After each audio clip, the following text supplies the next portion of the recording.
Making ketchup is easy. Start with the tomato paste. 12 ounces, 1 big can, 2 small cans, or 1.5 cups. Tomato paste. 2 tablespoons honey. 3 tablespoons vinegar. 3/4 cup water. From here, you can add more seasonings and experiment a little bit. Tablespoon garlic powder. Tablespoon of onion powder. Tablespoon of salt.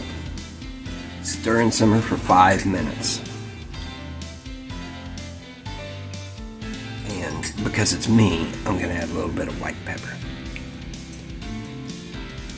You can add some cayenne or some Tabasco or something like that. You know, give it a little kick. Cover it on low. Keep stirring every so often, 5 minutes. Then we'll transfer it to a bowl or a container to cool. So, homemade ketchup. Try some fries. I don't think it really needs the garlic, but it's really, really good. So, enjoy. If you like this video, watch one of my other ones. Hit the subscribe button. I'll see you next time on Randy's Family Kitchen.